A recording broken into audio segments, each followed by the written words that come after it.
संगीत को छेड़ रहे हैं, जो जीवन का आधार है, जो जिंदगी का आधार है, जो दुनिया का आधार है। इस जीवन का प्रारंभ स्वयं से है, तो इसका समापन गुरु से है, ईश्वर से है, उस ब्रह्म से है। और एक अग्नि से आदमी की छलांग जब गुरु तक पहुंचती है, जब ईश्वर तक पहुंचती है, तो उसकी यात्रा अपने आप में पूर्ण हो जाती है। और इसीलिए शास्त्रों में जहां साधक को, शिष्य को प्रेमिका कहा गया है, पत्नी कहा गया है, स्त्री कहा गया है, वहां पर गुरु को पुरुष कहा गया है, प्रेमी कहा गया है, पिव कहा गया है। और यह घटना और ये संबंध किसी प्रकार से अश्लील नहीं है, किसी प्रकार से इनमें कोई गंदगी नहीं है, कोई न्यूनता नहीं है, क्योंकि जीवन की पूर्णता तो कोमलता और मधुरता से ही आ सकती है। और कोमलता और मधुरता केवल स्त्री में हो सकती है, पुरुष में नहीं। पुरुष तो अपने आप में अत्यंत कठोर होता है, पौरुष होता है, ताकतवान होता है, साहसी होता है, दृढ़ होता है, चट्टान की तरह मजबूत होता है। और जहां स्त्री और पुरुष की तुलना करते हैं, तो पुरुष में जहां बुद्धि पक्ष बहुत प्रबल होता है, वहां स्त्री में केवल हृदय पक्ष ही हृदय पक्ष होता है। बुद्धि पक्ष बहुत गौण होता है। और जहां हृदय पक्ष है वहां ईश्वर है, जहां हृदय पक्ष है वहां गुरु है, जहां हृदय पक्ष है वहां जीवन की चिंगारी है, वहां जीवन की पूर्णता है। और इसीलिए कबीर को जब कुछ रास्ता नहीं मिला, तो उसने अपने आप को पत्नी के रूप में देख करके अपने राम को पिव कहा, क्योंकि बुद्धि के पक्ष से और बुद्धि के तरीके से अपने पिव को, अपने राम को नहीं समझ सकता था। बुद्धि बीच में तर्क करने लग जाती थी, और यह तर्क उसके और राम के बीच में, उसके और ब्रह्म के बीच में बहुत बड़ी बाधाएं पैदा कर रहा था। इसलिए कबीर ने कहा कि मैं तो उस ब्रह्म की लुगाई हूं और वह मेरा पीर है, और मैं 24 घंटे विरहनी की तरह पियो पियो रट रहा हूं, और अवश्य ही मुझे उससे भेंट होगी ही, क्योंकि मेरी आंखों में उदासी है, मेरी आंखों में एक इंतजार है, मेरी आंखों में एक घटना है, एक बिंब है। और यही स्थिति सूर की हुई, यही स्थिति मीना की हुई, यही स्थिति चैतन्य की हुई, यही स्थिति सूर की हुई, तुलसी की हुई। जिन लोगों ने भी ईश्वर के पास जाने की कोशिश की, जिन लोगों ने भी उससे आत्मसात करने की कोशिश की, वहां उन्होंने हृदय पक्ष को आगे रखा ही। और जहां हृदय पक्ष है वही जीवन की पूर्णता है, वही जीवन की श्रेष्ठता है। और यह हृदय पक्ष पुरुष बनकर के प्राप्त नहीं किया जा सकता। पुरुष में हृदय पक्ष है, मगर अत्यंत कम, जहां स्त्री हृदय पक्ष में प्रधान रूप से सिक्त होती है। और इसीलिए इन साधकों ने, इन योगियों ने, इन सन्यासियों ने अपने आप को स्त्री के रूप में समझा, एक विरहनी के रूप में समझा, जिंदगी की चिंगारी के रूप में समझा, जिसके माध्यम से वह अपने पिता से मिल सके, अपने प्रभु से मिल सके, अपने ईश्वर से मिल सके। क्योंकि यह एक ऐसी प्यास है जो बुझ नहीं सकती। वह तो केवल पिव के बिना बुझ ही नहीं सकती। पिव बिन बुझे न प्यास, बिना प्रीतम के यह प्यास कैसे बुझ सकती है? जो मुझे ज्ञान की एक पिपासा है, जो मुझे साधना की एक प्यास है, एक तड़फ है, एक बेचैनी है, और जब तक मुझे साधना पूर्ण रूप से प्राप्त नहीं हो जाएगी, जब तक मैं पूर्ण रूप से सिक्त नहीं हो जाऊंगा, तब तक वह प्यास कैसे बुझ सकती है? और अगर बीच में प्यास बुझ गई तो फिर जीवन का कोई मकसद नहीं रहेगा, फिर जीवन की पूर्णता नहीं हो पाएगी, फिर हम जहां पहुंचना चाहें वहां नहीं पहुंच सकते, क्योंकि मेरे पहुंचने का लक्ष्य एक साधक का पहुंचने का लक्ष्य गुरु के चरणों में अपने आप को लीन करने की क्रिया है।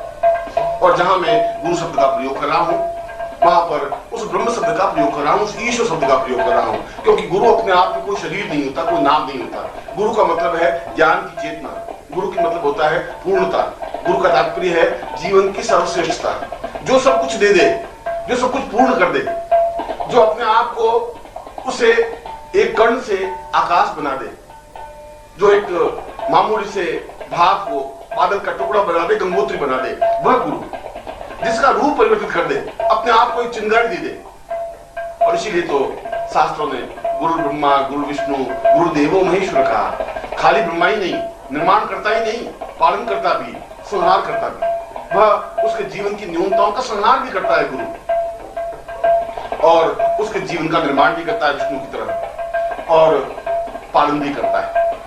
इसलिए तो उच्च कोटि के उपनिषदों में, वह चाहे तैत्तिरीय उपनिषद हो, चाहे मांडुक्य उपनिषद हो, और वह चाहे शिष्योपनिषद हो, चाहे दुर्लभोपनिषद हो, इन सभी उपनिषदों में ऋषि ने अपने आप को एक प्रेमिका के रूप में खड़ा अनुभव किया है, और अनुभव किया है कि अपने हृदय पक्ष को पूर्ण रूप से बिछा करके, अपने आप को पूर्ण रूप से स्थापित करके, वह उसे प्राप्त करना चाहता है, जो उसके जीवन की एक इच्छा है, जो उसके जीवन की एक तड़प है, जो उसके जीवन की एक बेचैनी है, क्योंकि वह यह समझता है कि उसके बिना यह मेरा दिल नहीं रह पाएगा, रुकेगा नहीं, क्योंकि मैं इसको चाहे कितना ही समझाऊं, मगर समझाने से मेरा दिल नहीं मानता, और अगर मान भी लिया तो फिर वो दिल नहीं है, वह तो एक पत्थर का टुकड़ा है, फिर वह एक लोहे का एक सोला है, उस मांसपिंड से कुछ नहीं हो सकता। वह तो एक जज्बा होना चाहिए, एक तड़प होनी चाहिए, एक बेचैनी होनी चाहिए। वह चाहे अपने आप को कितना ही काबू करे, मगर हर क्षण उसके मन में एक भावना, एक चिंतन, एक विचार बना रहे कि मुझे अपने जीवन में वह प्राप्त करना ही है जो मुझे प्राप्त करना है, क्योंकि मैं एक पगडंडी के प्रारंभ से शुरू हुआ हूं और मुझे पगडंडी के अंतिम किनारे तक पहुंचना है, और अंतिम पगडंडी तक पहुंचने में ही मेरे जीवन की पूर्णता है। एक सामान्य मनुष्य का ब्रह्म बन जाना, ब्रह्म में लीन हो जाना साधना की परिपूर्णता है। वह एक जर्रे को आफताब बना देने की क्रिया गुरुता है, श्रेष्ठता है, दिव्यता है। और इसीलिए तो जिस दिन वह अपने आप में सुखचा जाता है, शर्मा जाता है, जिस दिन अपने आप को एक अजीब सी निगाहों में अनुभव करने लग जाता है, जब उसका दिल उसके काबू में नहीं रहता, जब उसको एहसास हो जाता है कि अब मैं उस प्रभु के बिना नहीं रह सकता, अब उसके बिना मेरी प्यास नहीं बुझ सकती, तब वह चैतन्य बन जाता है। फिर सड़कों पर उतर जाता है, और सड़कों पर उतर करके नाचता हुआ, झूमता हुआ आगे बढ़ जाता है। लोग उसको पागल कहते हैं, पत्थर फेंकते हैं, गालियां देते हैं, बस बात की परवाह नहीं करता। मीरा ने परवाह नहीं की, समाज ने उसको टचकोड़ा, गालियां दी, सांप भेजे, जहर पीने को दिया, मगर क्या जहर पी करके भी उसके पीऊ की प्यास बुझी? वह तो कह रही थी कि सूली ऊपर सहज पिया की किस विध मिलनो होए, मेरे पिया तो बहुत ऊंचे हैं, सूली पर है, और मैं सूली जैसा कष्ट सहन करके भी अपने पिया को प्राप्त करूंगी ही, निश्चित रूप से करूंगी। और कबीर कहते हैं कि यह मेरी नाड़ी, ये वैद्य, ये डॉक्टर नहीं समझ सकते, मेरी एक अजीब तरह की नाड़ी है, क्योंकि यह नाड़ी तो विरहीन नाड़ी है, इसमें विरह की आग धक रही है, और इस नाड़ी को डॉक्टर, इस नाड़ी को वैद्य नहीं समझ सकते, इसका इलाज नहीं कर सकते। इसका इलाज तो मेरा राम करेगा। जब राम खुद मेरे पास आएगा, जब मेरे पास बैठेगा, मेरी आंखों में आंखें डालेगा, तो मैं अपने आप में पूर्ण मस्त होकर के अपने आप को उसमें लीन कर दूंगा।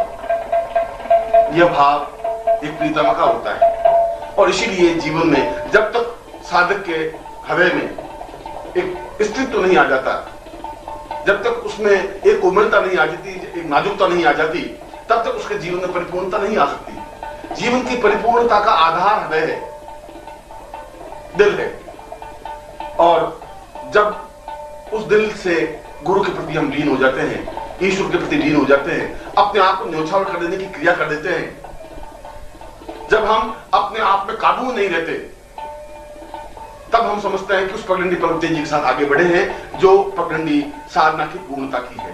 और इस पगडंडी पर वशिष्ठ, विश्वामित्र, गर्भवती और कणाद पुरुष सब चले अपने आप में स्थित भावना लेकर के।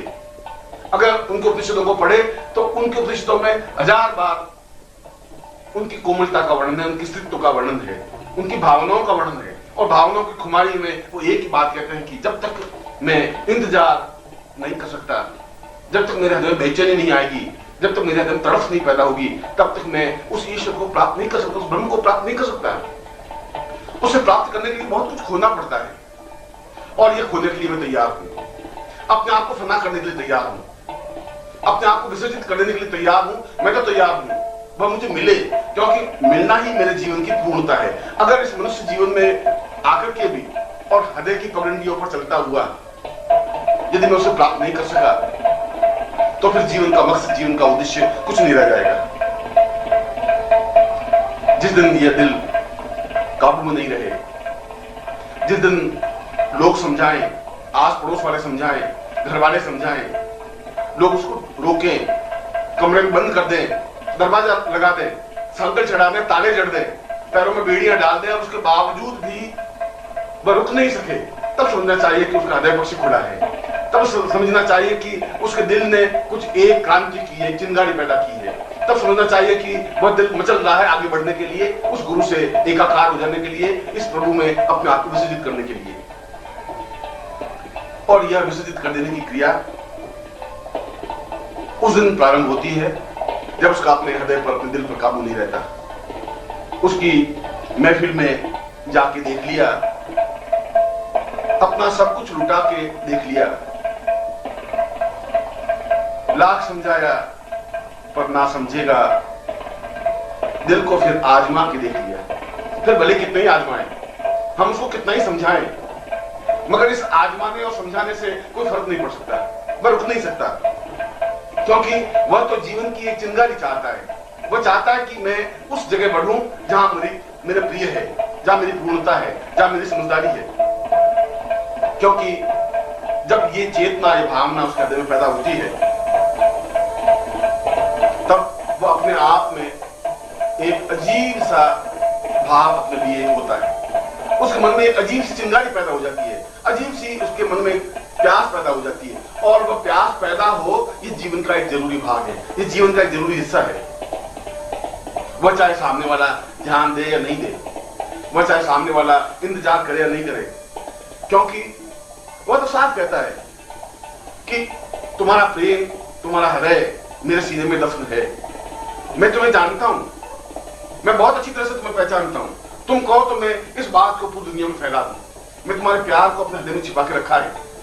मेरे हृदय में एक जज्बा पैदा हुआ है, एक चिंगारी पैदा हुई है, और तुम कहो तो मैं हृदय में दफन करके भी रख सकता हूं। यह हो सकता है कि मैं सड़कों पर उतर सकता हूं, खंजरी बजाते हुए, नाचते हुए, झूमते हुए, अपने आप को मस्त करते हुए, और यह भी हो सकता है कि मैं सिमट करके रह जाऊं। दोनों रास्ते खुले हैं, जैसा तुम चाहोगे वैसा मैं कर लूंगा। दफन कर सकता हूं सीने में तुम्हारे राज, और तुम चाहो तो इन्हें अफसाना बना सकता हूं। तुम चाहो तो इसको सड़कों पे उतार सकता हूं। तुम चाहो तो तुम्हारे मिलने की जो प्यास है, इसको मैं गलियों में, कूचों में फैला सकता हूं, बता सकता हूं। मगर आवश्यक इस बात की है कि मैं चाहूं या नहीं चाहूं, ये जरूरी नहीं है। जरूरी यह है कि तुम चाहते हो नहीं चाहते हो। अगर तुम चाहते हो कि मैं एक मस्ती के साथ इस जीवन को व्यतीत करूं, अगर तुम चाहते हो कि मैं एक नया रंग अपनी जिंदगी में भरूं, यदि ऐसा चाहते हो तो मैं ऐसा तैयार हूं। मुझे इस बात की कोई शिकायत नहीं है कि मैं अगर नाचता हूं, तुम्हारे प्यार में पागल हो जाता हूं, अपने आप में झूम जाता हूं, और तुम ध्यान दो या नहीं दो, इस बात का मुझे कोई अफसोस नहीं है, इस बात की कोई शिकायत नहीं है। मैं इस बात की चिंता नहीं करता कि तुम मुझे देखते भी हो नहीं देखते हो। मेरा कर्तव्य, मेरा धर्म इस पगडंडी पर बढ़ना है।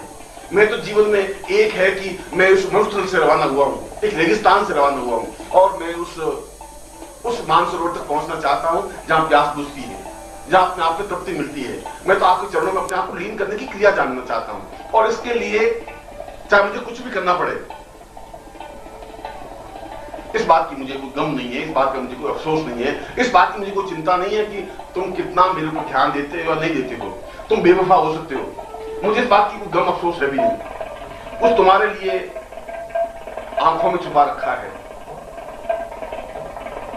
कुछ तुम्हारे लिए आंखों में छुपा रखा है, देख लो और न देखो तो कोई शिकायत नहीं है। किसी प्रकार का मेरे मन में कोई डिफरेंस नहीं है, कोई भेद नहीं है। मैं इस बात की चिंता नहीं करता। मैं तो एक बात की चिंता करता हूं कि मैं अपनी पगडंडी पर बढ़ रहा हूं। मैं तो एक बात का विचार करता हूं कि मुझे तो आगे बढ़ना है और आगे बढ़ना है, और एक झलक तुम्हारी देखी है। एक बार मैंने तुम्हें एहसास किया है, एक बार मैंने मंत्र जाप किया, तुम मेरे सामने खड़े हुए हो। एक बार मैंने तुम्हारे उस चेहरे को अपनी आंखों के सामने देखा है। फिर बड़ी जिंदगी मुझे मिला या नहीं मिला, या दिखाई दिया या नहीं दिखाई दिया, इस बात का मुझे अफसोस नहीं है। मगर जो उस दिन देखा वह प्यास जगी, वह प्यास अब तक बुझी नहीं, और वह प्यास बुझ भी नहीं सकती, क्योंकि उस एक छोटे से दृश्य में कि तुम एक झलक के लिए आए और दिखा के चले गए अपनी झलक, उसने मुझे अलमस्त कर दिया, पागल बना दिया, बेसुध बना दिया। आज तो कर दिया साकी ने मुझे मस्त अलमस्त, डालकर खास निगाहें मेरे पैमाने में, खास निगाहें देखी, खास तरीके से तुम्हें देखा और मैं अलमस्त हो गया। अब मुझे दुनिया की परवाह भी नहीं है। इस बात की मुझे चिंता नहीं है कि दुनिया क्या कहेगी क्या नहीं कहेगी। इस बात की मुझे चिंता नहीं है कि अगर ये मीडिया डालती है या नहीं डालती है, मुझे रोकती है कि नहीं रोकती है, मैं इस बात की परवाह नहीं करता। मुझे तो एक उस दृश्य, एक बिंब को वापस देखना चाहता हूं।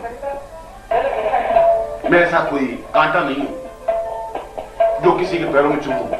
मैं तो एक फूल हूं, मेरा हृदय तो एक गुलाब की तरह है। ये हो सकता है कि तेरी आंखों में मुरझा गया है, ये हो सकता है कि उसमें वह खिलखिलाहट, मुस्कुराहट, चलचलाहट नहीं रही है। ये तो तुम्हारा कसूर है, मेरा कसूर नहीं है।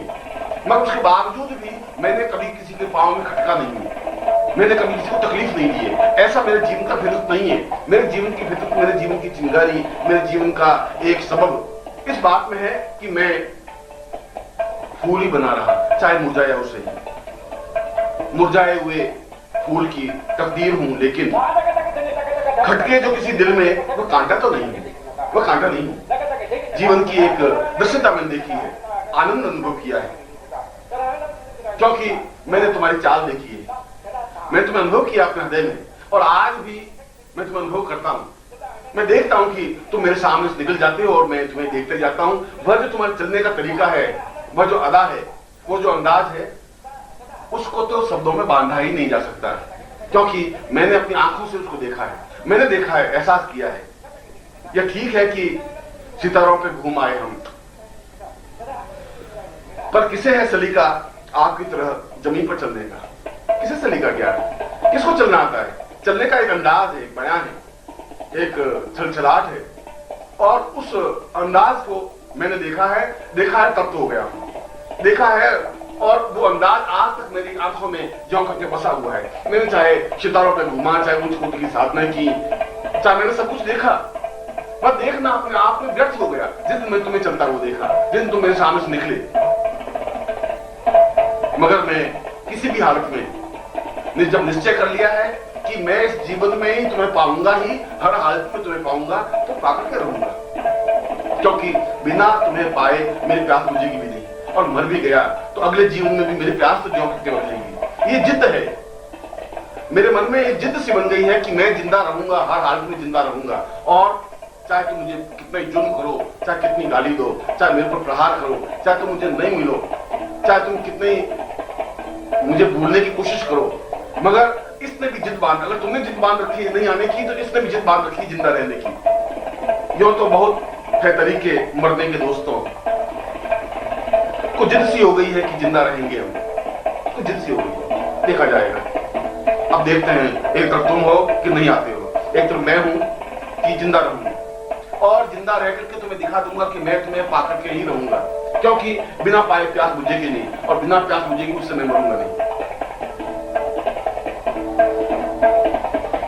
मगर इसके लिए तुम्हें परेशान होने की जरूरत नहीं है, इसके लिए तुम्हें दुखी होने की जरूरत नहीं है। तुम अपना काम करो, मैं अपना काम कर रहा हूं। मैं एक उस रास्ते से बढ़ रहा हूं, एक तुम्हारा नाम लेता हुआ, होठों पे तुम्हारा नाम उच्चारण करता हुआ, मैं अपनी अलमस्ती में, मैं अपनी जिद में, अपनी रोह में बढ़ा जा रहा हूं, और तुम उस भूलने के ख्यालों में, वो भुला देने के ख्यालों में अपने आप की जिंदगी को बसर करते जा रहे हो, और तुम्हें परेशान होने की जरूरत नहीं है। तुम परेशान हो, वादे कर्म न करो, आने की बार बार मुझे मत कहो। तुम परेशान हो, वादे कर्म न करो और कुछ देर पुकारूंगा, चला जाऊंगा, फिर वापस आऊंगा, फिर तुम्हें पुकारूंगा, फिर आवाज दूंगा, फिर वापस चला जाऊंगा। मगर किसी न किसी दिन तो ऐसा होगा ही कि मैं तुम्हें पुकारूंगा, तुम्हें आना पड़ेगा। ऐसा हो ही नहीं सकता कि पूरी जिंदगी ऐसे बीत जाए। इसीलिए तो मैंने अपने जीवन में एक जज्बा पैदा कर रखा है, एक चिंगारी पैदा रखी है। मुझे इस बात का कोई दस्तूर ज्ञात नहीं है, मुझे यहाँ के रीति रिवाज मालूम नहीं है, मुझे तुम्हारी साधना का पता नहीं है, मुझे इस बात का भी ज्ञान नहीं है कि मुझे कैसी साधना करनी है, किस प्रकार से साधना करनी है। मुझे इस बात का हौस नहीं है कि मैं कौन सा मंत्र जाप करूं। मैं तो केवल बहक रहा हूं एक अजीब सी खुमारी में। मैं तो बैठ रहा हूं तुम्हारा नाम लेकर के, और न मुझे उस दस्तूर को समझना है, उस रिवाज को समझना नहीं है। मैं उस रिवाजों के रीति मंदिर में नहीं बनना चाहता, मुझे इसकी जरूरत भी नहीं है। कैद पीने में नहीं, पीकर बहकना जुर्म है। कैद पीने में नहीं, पीकर बहकना जुर्म है। मैंने समझा ही नहीं दस्तूर मैं खाना कभी, और न कभी समझने की कोशिश की, और न कभी समझने की कोशिश करूंगा, क्योंकि मेरे जीवन में चिंगारी, एक आग, एक तड़फ, एक बेचैनी है, एक अलमस्ती है। मैं तो उस एक क्षण के लिए पागल हूं जिस क्षण तुम मेरे सामने से आए थे, मेरी जिंदगी में से गुजरे, आए और चले गए।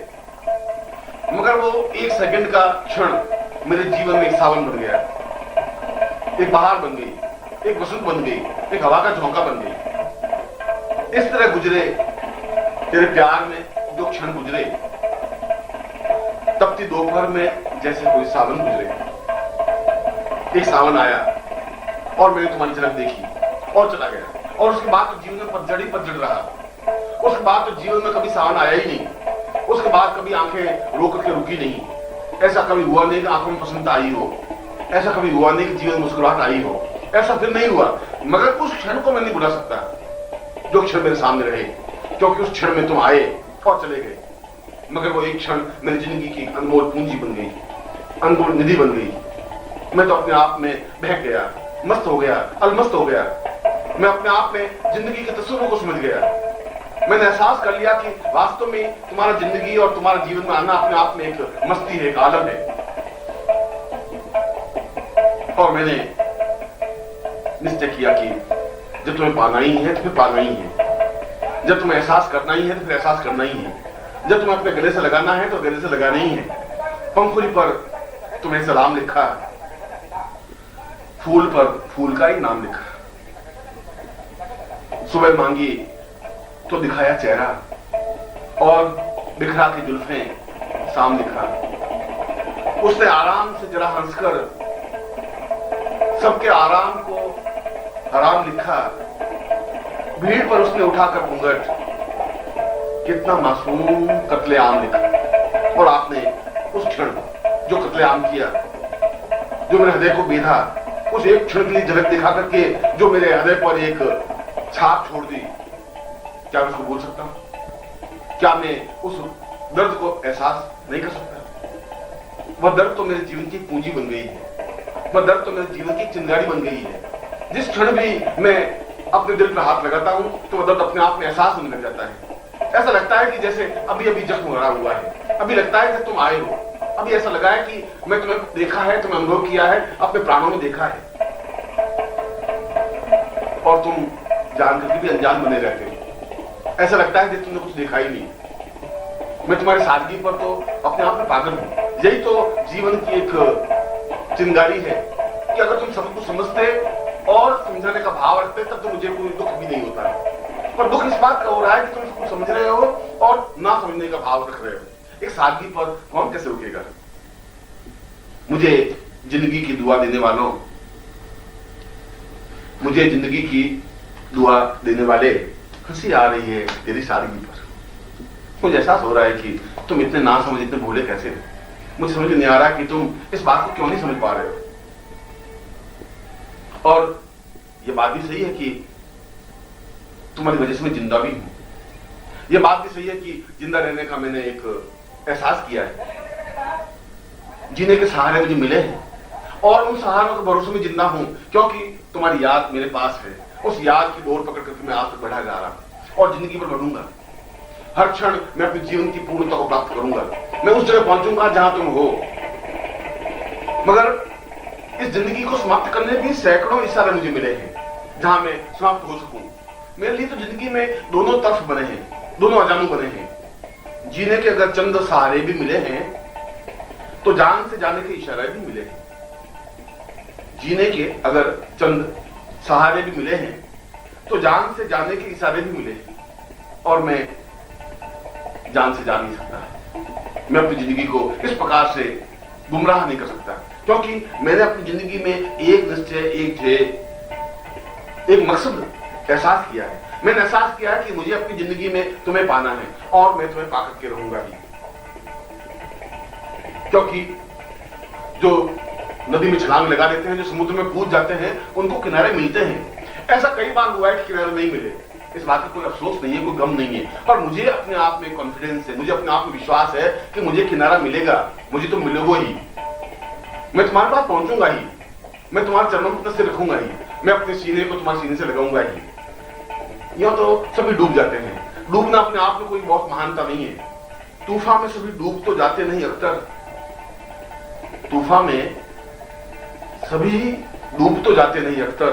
कुछ लोगों को तूफान में किनारे भी मिले हैं और मैं ऐसे ही बिरले लोगों में से हूं। मैं उन सौभाग्यशाली लोगों में से हूं। मुझे अपने आप में गुरूर है, अपने आप में विश्वास है कि मैं इस भंवरजाल में कूदा हूं, समुद्र तूफान में कूदा हूं तो मुझे जिंदगी का किनारा मिलेगा, मुझे मिलन का किनारा मिलेगा।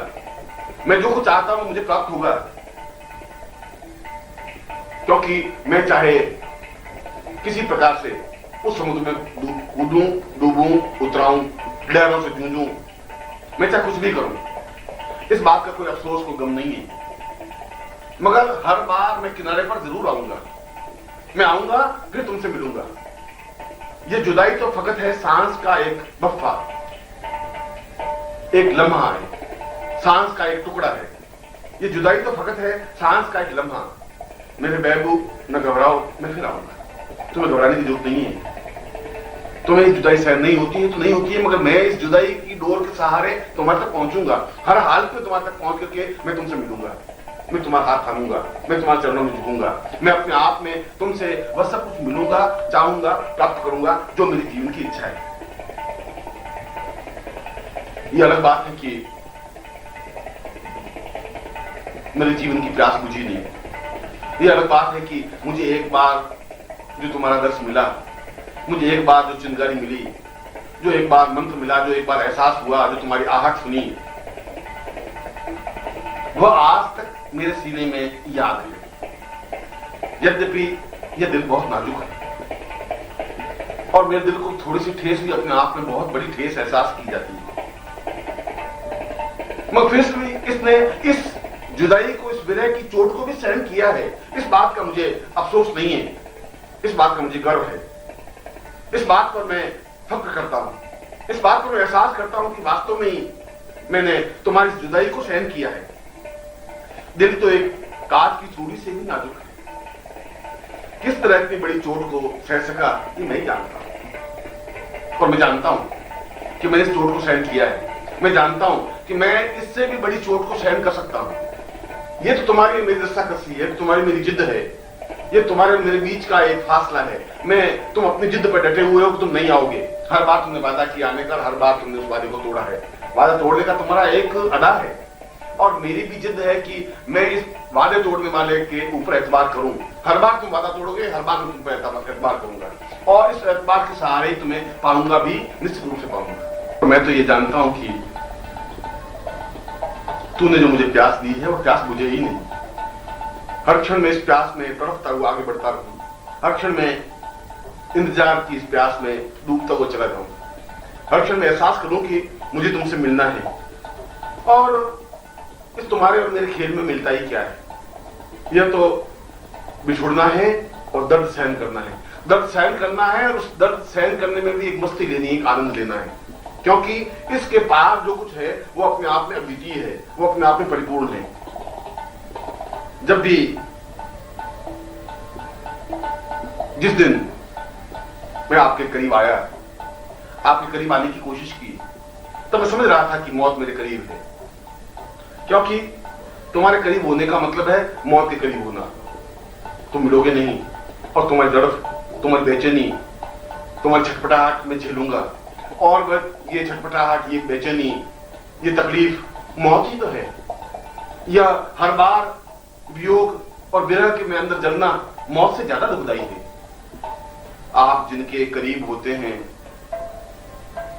वो बड़े खुशनसीब होते हैं। जब तबीयत किसी पे आती है मौत के दिन करीब होते हैं। और जब तबीयत तुम पे आई तब मैं एहसास कर लिया था, तभी मैंने सोच लिया था कि मौत मेरे बहुत पास में आवाज कर रही है। क्योंकि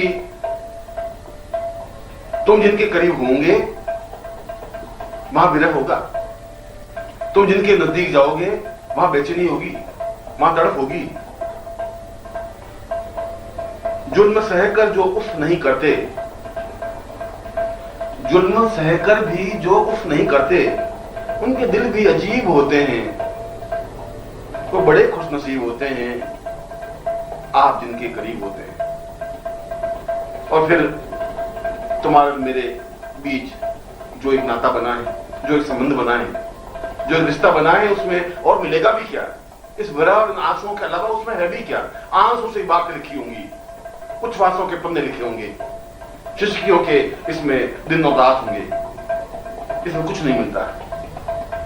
बस इस बात का एहसास है कि हम खुशनसीब हैं कि आप मेरे करीब हैं। इश्क में और कुछ नहीं मिलता, सैकड़ों गम नसीब होते हैं। वो बड़े खुशनसीब होते हैं आप जिनके करीब होते हैं। इस दृष्टि से तो मैं बड़ा खुशनसीब हूं कि लोग एहसास करते हैं कि आप मेरे करीब हैं, क्योंकि मुझ में एक पागलपन है, एक बेचैनी है, एक छटपटाहट है। हर क्षण एक प्यास है कि मैं तुमसे मिलने के लिए आतुर हूं। हर क्षण मेरे मन में एक चिंतन, एक भावना है कि मैं तुमसे मिलूं और आपसे मिल करके अपने आप को समाप्त कर दूं।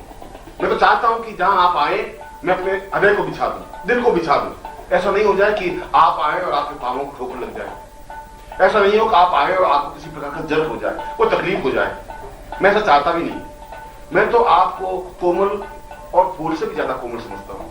बस एक बार आप आए तो सही, एक बार मुझे पास में आने का मौका तो दें, एक बार एहसास तो करने दें कि आप आ रहे हैं, आपकी आहट तो आए, एक बार विश्वास तो हो कि आप आ रहे हैं, फिर आप देखिए कि मैं आपके लिए क्या करता हूं। ये बेजान चीजों की लिखी नुमाइश, ये गूंचे, ये कलियां, ये तारे हटा दो। जहां से गुजरना है उस महजबी को, वहां से मेरे सीने की धड़कन बिछा दो। जहां आप आए, जिधर से आप गुजरे, जिधर से आपके पांव पड़े, वहां पर मेरे सीने की धड़कन बिछे और उस धड़कनों पर आप पांव रखते हुए आए। मैं तो ऐसा चाहता हूं। जीवन की यही तो एक खुशकिस्मती है, यही तो बेचैनी है, यही तो छटपटाहट है जो आम आदमी नहीं समझ सकता। और उस आम आदमी को समझाने की मुझे जरूरत भी नहीं है। मुझे तो केवल जरूरत आपकी है, मुझे तो केवल आपको पाना है। मैं तो एक बार इस इम्तिहान को दे देना चाहता हूं कि आप मना करें और उसके बावजूद भी आप मुझे अपनाने के लिए तैयार हो जाएं और मुझे अपनाएं, सीने से लगा दें, अपने आप को मुझसे भेंट कर दें, अपने आप को न्योछावर कर दें। जीवन इस बात का प्रमाण नहीं है कि हम सांस ले रहे हैं। जीवन इस बात का भी प्रमाण नहीं है कि हमने जीवन में क्या सिद्धियां प्राप्त की। जीवन इस बात का प्रमाण है कि हमने जो जीवन का लक्ष्य बनाया था वह हमें प्राप्त हुआ या नहीं हुआ। और हमारा लक्ष्य आपको प्राप्त करना है। हमारा लक्ष्य आपके चरणों में अपने आप को समर्पित कर देना है, मिटा देना है। हमारा लक्ष्य तो आप हैं और केवल आप। इसके बीच में साधनाएं हैं, मंत्र है, तंत्र है, योग है, दर्शन है, मीमांसा है, भजन है, कीर्तन है, जो कुछ भी है वह कोई भी सहारा लूंगा। और उस सहारा लेने में यदि लोग मुझे पागल कहें तो मैं पागल बनने को तैयार हूं। लोग मुझे दीवाना कहें तो मैं दीवाना बनने को तैयार हूं। लोग मुझे जिस नाम से भी पुकारें, मुझे इस बात का कोई अफसोस नहीं है, कोई गम नहीं है। मुझे इस बात का कोई विचार नहीं है कि लोग मुझे क्या कहते हैं, क्यों कहते हैं।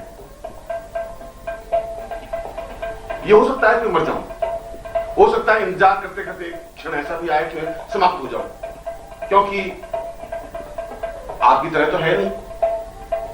मौत तो कहेगी और आएगी जरूर। ये तो आपकी एक अदा है कि आप कहें और नहीं आए। आप कहें और नहीं आए, ये आपकी एक चिंतन है, आपका विचार है। मौत तो जब कहेगी मैं आऊंगी तो आ ही जाती है। तुम न आओगे तो मरने की है 100 तरकीबें। अगर तुम न आओगे तो मरने की है 100 तरकीबें। मौत तुम्हारी तरह तो नहीं कि बुलाए और न आए। हम बुलाएंगे, मौत तो आ जाएगी, मगर मौत से पहले एक बार इन आंखों की प्यास बुझनी आवश्यक है। एक बार इन आंखों को तृप्ति मिलनी आवश्यक है। एक बार ये आंखें आपको देख लेना चाहती हैं। इसलिए मरते समय भी मैं एक ही बात उस कंधे ढोने वाले को, उस लाश ढोने वाले को, उस चिता पे आग लगाने वाले को कहूंगा कि तुम मुझे जरूर जला देना, मगर मेरी आंखें निकाल कर रख देना। हो सकता है कि बाद में वो आए, जरूर आएगा। उस समय ऐसा नहीं हो कि वो लौट जाए, मेरी आंखें उस समय उसको देखें। ये तो मैं चाहता हूं, ये तो मेरी इच्छा है, ये तो मेरी भावना है, ये तो मेरा चिंतन है। क्योंकि मैंने जीवन में एक एक घूंट जहर पिया है। हर क्षण उस बेरह की, उस तड़प, उस बेचैनी की घूंट को मैंने एहसास किया है। उस जहर को पिया है और शान से पिया है, अदा से पिया है, मस्ती के साथ पिया है। मैंने इस बात का अफसोस नहीं किया कि ये जहर पी रहा हूं। मेरे चेहरे पर कोई कड़वाहट नहीं आई, मुस्कुराते हुए जहर पिया है। बढ़ती चली गई उम्र हर एक घूंट पर हमने पिया है जहर भी इतने कमाल से। ये कमाल है मेरा कि मैंने आपको याद किया है और उस विरह और उस बेचैनी को एहसास किया है, और कहने के बावजूद भी, एहसास करने के बावजूद भी चेहरे पर मुस्कुराहट रखी है। बहुत कठिन है। लोगों ने मुझे पागल कहा है और उसके बावजूद भी मैं मुस्कुराता हुआ रहा हूं। बहुत कठिन है, मगर मैंने इस कठिनाई को भी पार किया है। आपने मुझे और मेरी जिंदगी को बर्बाद किया, और इस बर्बादी में भी मुझे एक आराम मिला, एक सुकून मिला, एक जिंदगी की चाह मिली। मुझे एहसास हुआ कि कुछ मिला, आपकी तरफ से कुछ मिला, बर्बादी ही से। चाहे मिलन मिला, चाहे विरह मिला, चाहे आंसू मिले, चाहे उच्छ्वास मिले, चाहे बेचैनी मिली, चाहे तड़प मिली, चाहे साथ मिला, चाहे बर्बादी मिली। मुझे अफसोस नहीं है, कुछ गम नहीं है, कुछ रंज नहीं है। मुझे इस बात का एहसास है कि आपकी तरफ से कुछ मिला तो सही। वस्ल से साथ किया, हिजर से नासाद किया। उसने जिस तरह से चाहा मुझे बर्बाद किया, मगर किया तो जरूर, क्योंकि तभी तो करना होता है जब उसकी आंख में, उसके मन में, कुछ दिल में कोई बात होती है। तुम्हारे दिल में मैं था, इस बात का मुझे बहुत बहुत गरूर है। इस बात का मुझे बहुत फक्र है कि आपने कुछ सोचा और बर्बाद करने की कोशिश की, मेरी जिंदगी को, मेरी धड़कन को, मेरी बेचैनी को, मेरी तड़प को। और मैं इन सारे चीजों को समेटता हुआ इस डगर पर बराबर बढ़ता चला गया, क्योंकि मुझे बढ़ना है, मुझे इस प्यास को बुझाना है। मैं उस जगह जाना ही है जहां मानसरोवर है, जहां पर एक छलछलाहट करता हुआ पानी है, निर्मल शुद्ध नीर है, जहां मैं अपनी प्यास बुझा सकूं, आपके चरणों में पहुंच सकूं, अपने आप को समर्पित कर सकूं। क्योंकि ये बात तो निश्चित है कि तुम्हारा और मेरा कोई मुकाबला नहीं है। तुम अपनी जगह बहुत अद्वितीय हो, तो मैं भी अपनी जगह बहुत अद्वितीय हूं। अगर तुम अपने आप में साने शौकत हो, तो मैं भी अपने आप में साने शौकत हूं। तुम एक रूप में अपने आप में महान हो, तो मैं भी अपने एक रूप में महान हूं। मैं इसके बेनियाद हूं, तुम हुस्ने बेपनाह। मेरा जवाब है न तेरा जवाब, जवाब नहीं दुनिया में। तुम बिल्कुल बेमुरब्बत हो, इसका भी कोई जवाब नहीं है, और मैं तुम्हारे पीछे पागल हूं, इसका भी कोई जवाब नहीं है। यह तो अपनी अपनी जिद है, अपनी अपनी तड़फ है। देखा जाएगा कि आगे जिंदगी में क्या होगा, जो कुछ होगा, मगर इस बात का तो जरूर है कि जीतूंगा मैं ही। अवश्य ही मैं जो कुछ पाना चाहता हूं जरूर पाऊंगा ही। इसमें कोई दौर नहीं कि तुम्हारी सुंदरता, तुम्हारा स्वभाव अपने आप में अद्वितीय है, उसका कोई मुकाबला नहीं है। मगर मेरी आंखें भी अपने आप में सवार है, मेरी आंखें भी उसको देखना चाहती है, देखती हैं, और कोई उस तरीके से देख नहीं सकता जिस तरीके से मैं देखता हूं। मेरी निगाहें शौक भी कुछ कम नहीं, मेरी निगाहें शौक भी कुछ कम नहीं, मगर फिर भी तेरा सवाल है। मैं जानता हूं इस बात का तुम्हें गरूर है, पर इस बात का मुझे भी गरूर है कि मेरी निगाहें भी अपने आप में बहुत ऊंचाई लिए हुए हैं, और उस सुंदरता को, आपकी सदा को, आपकी नाजुकता को, आपकी मुस्कुराहट को देखने में होशियार है, चतुर है, देख लेती है और अपने आप में बसा लेती है। देखा है, बसाया है। एक बार भी तुम बहुत जिद करके जा सकते हो, पालों को मोड़ सकते हो, मगर मेरी आंख से निकल कर तुम दिखा दो तो मैं तुम्हारी बहादुरी समझू। जिस दिन तुम मेरे हृदय से निकल करके खड़े हो जाओगे, उस दिन मैं समझूंगा कि वास्तव में तुम्हें जवामर्दी है, तुममें ताकत है, क्षमता है, उस दिन मैं समझूंगा। आज तो तुम कुछ भी हाथ छुड़ा के खड़े हो सकते हो, आज तो तुम दो कदम पीछे हटके भी खड़े हो सकते हो। ऐसा भी हो सकता है मैं आवाज दूं तुम नहीं आवाज दो, ऐसा भी हो सकता है मैं तुम्हें बुलाऊं तुम नहीं बुलाओ। इस बात में कोई महानता नहीं है, इस बात में कोई ताकत नहीं है, इस बात में कोई गरूर नहीं है। इस बात में गरूर है कि तुम मेरे दिल से निकल कर दिखा दो, उस दिन मैं तुम्हें समझ लूंगा कि वास्तव में तुम्हें ताकत है, क्षमता है। जिस तुम मेरी आंख से निकल कर दिखा दोगे, उस दिन मैं तुम्हें अपना समझ लूंगा कि वास्तव में तुम में मुझसे ज्यादा कुव्वत है। और ये बात भी सही है कि मैंने तुम्हें चाहा और तुम मुझे मिले, और जब भी मैं तुम्हें चाहूंगा तुम्हें मिलना ही पड़ेगा, क्योंकि यह फितरत ही ऐसी है। एक तरफ से कुछ हो ही नहीं सकता, दोनों ओर प्यार फैलता है। सखी, दीपक जलता है तो पतंग भी जलता है। अगर दिया जलेगा तो पतंग जरूर जलेगा। ऐसा हो नहीं सकता कि दिया जले और पतंग नहीं जले। ऐसा हो नहीं सकता पतंग अपने आप को विसर्जित करे और दिया जले ही नहीं। ये तो दोनों ओर बराबरी की एक मुठभेड़ है, बराबरी की चाल है, बराबरी की तरकीब है। काम आखिर जज्बाए बेख्तियार आ ही गया। दिल कुछ इस तरह से तड़फा, तुम्हें प्यार आ ही गया कि दिल इस तरह से तड़फेगा, बेचैन होगा, चटकार होगी, आंख में आंसू आएंगे और तुम्हें मुझे याद करना ही पड़ेगा। यहां अगर कांटा गड़ेगा तो वहां तुम्हें दर्द जरूर होगा। ऐसा हो नहीं सकता कि मैं यहां बेचैन हूं और तुम्हें आराम मिल जाए, सुकून मिल जाए। ऐसा नहीं हो सकता, ऐसा संभव नहीं है। ऐसा हो नहीं सकता कि मेरी आंख से आंसू ढुलके और तुम मुस्कुरा सको। ऐसा हो नहीं सकता कि मैं तड़फ के रह जाऊं और तुम खड़े खड़े टुकड़ टुकड़ ताकते रह जाओ। ऐसा नहीं हो सकता। ये जीवन का एक चिंतन बन ही नहीं सकता। ये तो बराबरी का खेल है, साधक और गुरु का, एक भक्त और भगवान का बराबरी का संबंध है। दोनों अपनी जगह बराबर हैं। तुम अपनी जगह बहुत ताकतवान हो तो मैं भी अपनी जगह बहुत ताकतवान हूं। तुमने निश्चय कर लिया है कि मैं इस हिस्से को अपने आप में समर्पित नहीं होने दूंगा, तो मैंने भी निश्चय कर लिया कि मैं तुम्हारे चरणों में अपने आप को लीन करके दिखाई दूंगा। और जिस दिन मैं लीन हो जाऊंगा उस दिन मुझे फक्र होगा, उस दिन मुझे गरूर होगा, उस दिन मुझे गर्व होगा, उस दिन मैं एहसास करूंगा कि मैंने कुछ किया है। ये बात अलग है कि जिस दिन मैं तुम्हें देखा था और एक लम्हे के लिए देखा था, एक मिनट के लिए तुम्हें देखा था और देखने के बाद वापस देखना नसीब नहीं हुआ, इस बात का कोई गम नहीं है, कोई अफसोस नहीं है। नहीं मिले, नहीं मिले, और मगर उस एक क्षण में आपको देखा और वो याद अपने आप में जिंदगी भर के लिए बन गई। जिंदगी भर एहसास कर लिया कि कोई है जो अपने आप में अद्वितीय है, जिसका मुकाबला इस दुनिया में नहीं हो सकता, जिसकी चाल, जिसकी बोलने की अदा, जिसके चलने की तरकीब, जो कहने की बात करने का सलीका जो तुम में है वो दूसरों में हो ही नहीं सकता। इसलिए तो तुम्हें मैंने अपनी आंखों में बिठाया है, और आंखों में बिठाया और होश नहीं रहा, होश रह भी नहीं सकता। उसके बाद मेरे पांव जमीन पर बराबर पड़े नहीं। उसके बाद मैं सोचता कुछ हूं, करता कुछ हूं। मैं चलता हूं और चलते चलते रुक जाता हूं, रुकते रुकते चलने लग जाता हूं। मैं बात करते करते एकदम हंसने लग जाता हूं, हंसते हंसते एकदम रुक जाता हूं। क्योंकि जब होश नहीं है तो फिर अपने आप पे मेरा काबू भी नहीं है। कभी उन मधुरी आंखों से पिया था एक जाम, आज तक होश नहीं, होश नहीं, होश नहीं, और मैं होश में रहना भी नहीं चाहता। अब मैं वापस उस दुनिया में नहीं आना चाहता, अब मैं वापस उस वेदना में नहीं आना चाहता, मैं उस अफसोस में नहीं आना चाहता। मैं नहीं चाहता हूं कि जहां इतनी गंदगी है, जहां इतनी गलीजपन है, जहां इतना घटियापन है, वापस खड़ा रह सकूं। मैं तो अगर नहीं होश में हूं और तो मैं डूबा हुआ हूं तो ये अपने आप में मेरी कुव्वत है, मेरी एहसास है, मेरे जीवन की पूर्णता है।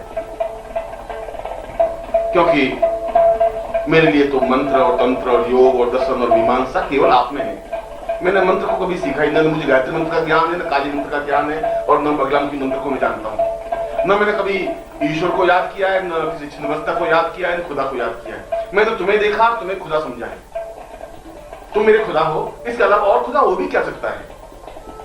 हम खुदा के तो कभी कायम न थे।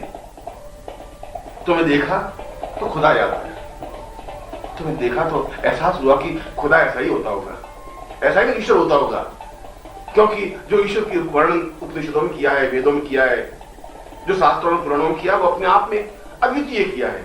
और वास्तव में तुम अद्वितीय हो, इसलिए अद्वितीय हो कि एक क्षण के लिए तुम्हें देखा और बुला नहीं पाया। बोलने की बहुत कोशिश की, हर बार सोचा कि इस बार बुला दूंगा, हर बार सोचा कि इस बार मैं याद नहीं करूंगा, हर बार अपने आप को रोका, मगर पांव फिर भी उठे। हर बार अपने हाथ को रोका, मैं भी तुम्हारी तस्वीर को अपने सामने रखा। हर बार मैं सोया तो ये सोचा कि आज आंख में से आंसू नहीं बहेंगे और रात में तकिया बीतता रहा। हर बार तुम्हें और तुम्हारे चित्र को निहारता रहा। हर बार तुम्हारी आंखों से आंखें मिलाता रहा। हर बार मैं अपनी बात कहता रहा, तुम सुनते रहे। और एक बार भी तुम्हारे चित्र ने वापस पलट करके जवाब नहीं दिया। इस बात का कोई अफसोस नहीं है। इस बात का कभी नहीं सोचा भी नहीं था कि तुम्हारा चित्र मुझे कभी जवाब देगा। मगर इस बात का मुझे फख्र और गर्व है कि मेरे प्रत्येक आंसू की बूंद में तुम्हारा चेहरा झलमलाया रहा। मेरे प्रत्येक आंसू में तुम खड़े रहे। मेरे प्रत्येक आंसू को उठा के देखा तो तुम्हारी तस्वीर दिखाई दी। मेरे पांव उठा तो तुम उठे, मैं बैठा तो तुम बैठे, क्योंकि तुम्हारे अलावा मेरे जीवन का कोई अस्तित्व था भी नहीं। मेरे जीवन का कोई मकसद है ही नहीं। मेरे जीवन का मतलब खुदा को पाना था। मैंने तुम्हें खुदा देखा और मैं तुम्हें खुदा अनुभव किया। मैंने एहसास किया कि खुदा तो ऐसा ही होता होगा, और जिनको विश्वास नहीं है वो करे और खुदाओं की तलाश। मैंने तो इसी शख्स में अपना खुदा देखा है। मैंने एहसास किया कि यही तो खुदा है। जिनको विश्वास नहीं होगा हरिद्वार चला जाए, मथुरा चला जाए, काशी चला जाए, कांची चला जाए और खुदाओं की तलाश करे, हमें कोई अफसोस नहीं है, हमें कोई गम नहीं है। हमने तो इसी शख्स में एक खुदा देखा है। एहसास किया कि ये खुदा ये है, निश्चित रूप से खुदा है, क्योंकि मेरा दिल इस बात की गवाही दे रहा है, मेरा प्यार इस बात की गवाही दे रहा है, मेरे जज्बात इस बात की गवाही दे रहे हैं। और फिर जो मैंने देखा है वो और किसी ने देखा भी तो नहीं, और कोई देख भी नहीं सकता। जो मेरी आंखों ने समझा है वो केवल मेरी आंखों ने समझा है। जिस तरीके से मैंने तुम्हें अपनी आंखों में उतारा है वह अक्स केवल मेरी आंखें ही उतार सकती हैं, और कोई उस अक्स को उतार भी नहीं सकती। क्या हुस्न का अफसाना महदूद हो लफ्जों में, मैं लफ्जों में वर्णन कैसे करूं? मैं शब्दों में उस चीज को वर्णन कैसे कर सकता हूं कि मैं तुम्हें क्या देखा और कैसे देखा और कब देखा और किस तरीके से देखा, तुम्हारी किस आधार पर मैं अपने आप में पागल हुआ, ये मैं शब्दों से वर्णन नहीं कर सकता। शब्द उसके सामने बौने हैं, तुच्छ हैं। क्या हुस्न का अफसाना महदूद हो लफ्जों में, आंखें ही कहे उसको, आंखों ने तो देखा है, आंखों ने देखा है। आंखें कह सकती हैं मगर आंखों के पास जबान नहीं है, और जो जबान कह सकती है उसके पास आंखें नहीं है। अफसोस की बात क्या है, मैंने आंखों ने तुम्हें देखा है, और मैं कहना चाहता हूं कि मेरी आंखें कुछ कहे कि किस तरीके से देखा, क्या देखा, पर आंखें बेचारी बोल नहीं सकती। उनके पास जबान नहीं है, शब्द नहीं है उसके पास। देखा है और अपने आप में पी के रह गया है। और जबान बेचारी बहुत कुछ कह सकती है मगर जबान ने देखा नहीं, उसके पास आंखें नहीं है, क्योंकि तुम्हें तो कुछ पता है ही नहीं। सारी जिंदगी में जितने बेमुरबत तुम में है इतनी संसार किसी को हो भी नहीं सकती। तुम पूरी तरह से बेमुरबत हो, मैं पूरी तरह से मुहब्बत में गिफ्ट हूं, मैं अपने आप में उसमें लीन हूं। ओ मस्ते नाजे हुस्न तुझे कुछ खबर भी है, ओ मस्ते नाजे हुस्न तुझे कुछ खबर भी है, तुझ पर निसार होते हैं हम किस किस अदा से, हम किस किस तरीके से हम तुम पर न्यौछावर होते हैं, किस किस तरीके से अपने आप को फना करते हैं, किस किस तरीके से अपने आप को लुटा देते हैं। तुम्हें कुछ एहसास है, कुछ ज्ञान है, हम कितना तुम्हें याद करते हैं, कितनी बार आंसू बहाते हैं, कितनी बार उस चित्र को बार बार निहारते हैं, कितनी बार तकिए को भिगोते हैं, कितनी बार रात को नींद उछल जाती है, कितनी बार सुबह उठते ही तुम्हारा ख्याल सबसे पहले आता है, कितनी बेचैनी होती है तुमसे मिलने में, तुमसे बात करने में। हर क्षण एक ही रहता है कि उड़ूं और तुम्हारे पास चला जाऊं। हर क्षण एक बार एहसास होता है कि मैं तुमसे मिलूं, मगर शायद अब दिल इससे ज्यादा सहन नहीं कर सकेगा। अब इससे ज्यादा इसमें कोई ताकत नहीं रही है। अब ये एहसास नहीं हो पा रहा है। अब ऐसा लग रहा है कि शायद तुम्हारे आहट आ रही है। हर क्षण थोड़ी सी आवाज होती है, ऐसा लगता है तुम्हारी। हर क्षण थोड़ा दरवाजा खटखटाया और ऐसा लगा कि तुम्हारे कुछ आ चली है आहट उसके इधर आने की, कुछ आहट मिली, कुछ ऐसा लगा कि शायद तुम्हारे कुछ ऐसा समाचार मिला, कुछ ऐसी हवा ने कही, कुछ मेरी दिल ने बेचैनी ने कही, कुछ मेरी तरफ ने कही, कुछ मेरे आंसू ने कहा कि शायद तुम आ रहे हो। कुछ आ चली है आहट उसके इधर आने की। तुझ पर खुदा की रहमत ऐ दिल जरा ठहर, अभी चले मत जाना, अभी धड़कना बंद मत कर देना। तुम पर खुदा मेहरबान हो, मैं तुम पे बहुत बहुत मेहरबान बनूंगी। मैं आशीर्वाद दे रहा हूं कि तुम कुछ समय रुको, शायद वो आ रहा है, शायद वो आएगा, जरूर आएगा और मुझे मिलेगा, और मेरी जिंदगी की जो इच्छाएं हैं, मेरे जीवन की जो भावनाएं हैं वो अपने आप में पूर्ण होंगी। और इसमें भी कोई दो राय नहीं की, अगर मर भी गया तो जनाजे पे तुम्हें आना ही पड़ेगा। फिर तो तुम्हारी डोली उठेगी जिधर मेरे जनाजे निकलेगा। मगर इस बात में मुझे फख्र होगा कि तुम्हारी डोली से मेरे जनाजा बहुत शानदार होगा। तुम्हारे जनाजे में तो 4 से 10 लोग होंगे, पर मेरी डोली, तुम्हारी डोली पर तो 4 से लोग होंगे, पर मेरे जनाजे पर तो लाखों लोग होंगे। एहसास करेंगे कि कोई था नीम हकीम पागल जो तुम पर अपने आप को उम्र मिटाया, जो अपने आप को बर्बाद कर दिया और जिंदगी का आनंद ले लिया। मिटाना अपने आप में आनंद है। जो मिटा ही नहीं सकता वो कुछ पा ही नहीं सकता। पाने के लिए अपने आप को मिटाना जरूरी है, अपने आप को फना कर देना जरूरी है, अपने आप को उस पर न्योछावर कर देना जरूरी है। क्योंकि अब मैंने अपने आप को सीख लिया है समाज के सामने किस प्रकार से मुझे खड़ा होना है, समाज को किस प्रकार से जवाब देना है। इस बात का मुझे एहसास हो गया है। अपने अपने दर्द को छिपा कर भी मुस्कुरा सकता हूं। कई बिजलियां बेगिरे गिर पड़ी है। 1000 बार तुमने जो बिजलियां गिराई वे बिजलियां मुझ पर गिरी। नहीं आने की बिजली, छटपटाने की बिजली, परेशान करने की बिजली, छटपटाहट वेदना देने की बिजली। कई बार बिजलियां मेरे ऊपर गिरी हैं। कई बिजलियां बेगिरे गिर पड़ी हैं। उन आंखों को अब आ गया मुस्कुराना। अब इतनी बिजलियां खाकर के भी, इतनी तड़फ, इतनी जिद्द, इतनी बेचैनी खाकर के भी मुस्कुराना आ गया है। और मुस्कुराता हूं अपने आप के दर्द को छिपा करके, अपने आप को छुपा करके, अपने आप को पूर्ण रूप से जज्ब करके। क्योंकि मैंने तो जिंदगी में जहर के अलावा कुछ पिया ही नहीं। जहर पीते रहे, मुस्कुराते रहे। तुम्हारी विरह का दर्द, तुम्हारे वियोग का दर्द, हर बार मैंने एहसास किया कि शायद तुम आओ। हर बार एहसास किया कि शायद कभी न कभी तो मेरी प्यास बुझेगी। मगर कोई अफसोस नहीं है, कोई तड़फ नहीं है। मन में किसी प्रकार की गिला शिकवा तुम्हारे प्रति है ही नहीं। अपनी जिंदगी को तो एहसास कर लिया कि इस जिंदगी को अब जहर पीना है, विरह का, तड़प का, बेचैनी का। जहर मिलता रहा, जहर पीते रहे, रोज मरते रहे, रोज जीते रहे। जिंदगी भी हमें आजमाती रही और हम भी उसे आजमाते रहे। जिंदगी ने हमें आजमाया कि शायद अब ये टूटेगा, अब ये बिखरेगा, अब ये हताश निराश हो जाएगा, अब ये इंतजार करना छोड़ देगा। जिंदगी ने हमें आजमाया और हम भी जिंदगी को आजमाते रहे कि देखा जाएगा। जब एक जिद्द ठान ली, जिंदगी ने एक निश्चय कर लिया कि मुझे मिलना ही है, तो आज भी मैं उस जिद्द पर कायम हूं कि मुझे मिलना ही है और मैं जरूर मिलूंगा। बिना मिले तो संभव ही नहीं है। दिल निकलेगा नहीं, प्राण खत्म होंगे नहीं, ये मेरी आंखें बुझ नहीं सकती। मौत मेरे पास आ नहीं सकती। मौत कुछ क्षण रुकेगी, उस क्षण तक रुकेगी जब तक तुम नहीं आ जाओ। क्योंकि मैंने इतना लंबा सफर बेकार नहीं काटा है।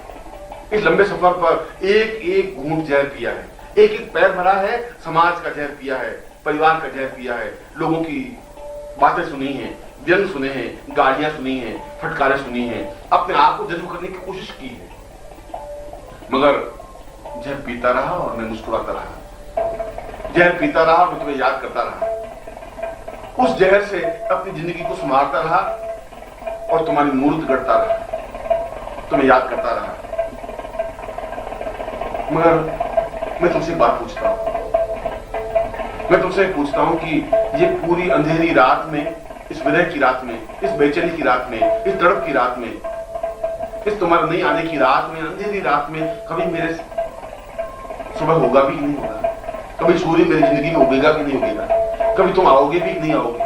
कभी रोशनी बिखरेगी भी नहीं बिखरेगी? इतना तो कम से कम एक बार बता दो तो मैं उस इंतजार में ही इस जिंदगी को काट दूंगा। पूछ कर अपनी निगाहों से तुम बता दे मुझको, मेरी रातों के मुकद्दर में कहीं सुबह है कि नहीं? और यदि है तो फिर मुझे कोई अफसोस नहीं है, कोई गम नहीं है। इसमें कोई दो राय नहीं कि तुम्हारे शान के काबिल मैं नहीं हूं। यह बात तो निश्चित रूप से है कि तुम बहुत शानदार हो और मैं बहुत खादिम छोटा सा हूं। मगर हूं जरूर, मिटा नहीं हूं, समाप्त नहीं हुआ। आपके चाहने वालों में ही अदना खादिम हूं। आपकी शान के बराबर न सही है तो सही। और जिस दिन आप आए, मेरी आंख केवल आपके दीदार को तरस रही है, लबो रुखसार को तरसती है, जिस्म के प्यार को तरसती है। आप दिल के करीब हैं लेकिन आंख दीदार को तरसती है। आप दिल के करीब हैं, इस बात को मैं एहसास करता हूं, मगर अब मैं क्या करूं? मैं तो आपको देखना चाहता हूं, आपका दीदार चाहता हूं, और मैं चाहता हूं कि मैं अपनी जिंदगी में प्यास बुझा सकूं, क्योंकि बिना पीयू के तो प्यास बुझेगी नहीं, और जब तक प्यास बुझेगी नहीं तब तक मेरी जिंदगी समाप्त होगी नहीं। और जिस दिन तुम मिल जाओगे उस दिन मेरे जीवन को तृप्ति मिल जाएगी, उस दिन जीवन को पूर्णता मिल जाएगी, उस दिन मेरी साधना संपन्न हो जाएगी, उस दिन मैं सिद्ध बन सकूंगा, उस दिन प्रभु से एकाकार हो सकूंगा। और ऐसा हो, मैं ऐसा ही आपको आशीर्वाद दे रहा हूं।